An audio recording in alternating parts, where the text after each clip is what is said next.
BNP দীর্ঘদিন পরে চীনের রাষ্ট্রদূতকে আমাদের অফিসে পেয়ে আমরা অত্যন্ত আনন্দিত হয়েছি এবং আমরা এই বিপ্লবের ছাত্র জনতার যে বিপ্লব সেই বিপ্লবের পরে তাদের আমাদের কার্যালয়ে এই আশাটা এটাকে আমরা অত্যন্ত গুরুত্বের সঙ্গে নিচ্ছি এবং আমরা যেটা মনে করি যে চীনের বাংলাদেশের জনগণের প্রতি তাদের যে কমিটমেন্ট, তাদের প্রতিশ্রুতি, তাদের ডেভেলপমেন্টের জন্য একই সঙ্গে তারা পরিষ্কার করে বলেছেন যে তারা আধিপত্যবাদে বিশ্বাস করেন না। বাংলাদেশের ভূ রাজনৈতিক যে পরিস্থিতি, সেই পরিস্থিতিতে চীন সবসময় বাংলাদেশের জনগণের পাশে থাকবে এই প্রতিশ্রুতি আগেও দিয়েছেন, এখন দিচ্ছেন। এবং একই সঙ্গে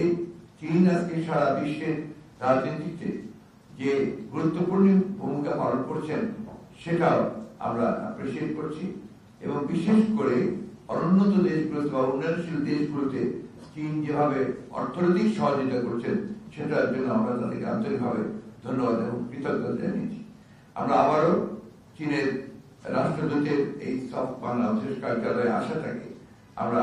অ্যাপ্রিসিয়েট করছি এবং একই সঙ্গে চীনের রাষ্ট্রদূতকে আন্তরিক ধন্যবাদ এবং কৃতজ্ঞতা জানাচ্ছি যে তিনি তার দূতাবাসের দায়িত্বপূর্ণ কর্মকর্তাদের নিয়ে আমাদের অফিসে এসেছিলেন এবং তারা আমাদের চেয়ারম্যান দেশনেত্রী বেগম খালেদা জিয়াকে তারা গ্রিটিংস দিয়েছেন, অভিনন্দন জানিয়েছেন। আমাদের ভারপ্রাপ্ত চেয়ারম্যান তারেক রহমানকেও তারা একই সঙ্গে গ্রিটিংস দিয়েছেন এবং তারা মনে করেন যে বাংলাদেশ জাতীয়তাবাদী দলের সঙ্গে চীনের কমিউনিস্ট পার্টির সম্পর্ক দৃঢ় থেকে দৃঢ়তর হবে এবং আমাদের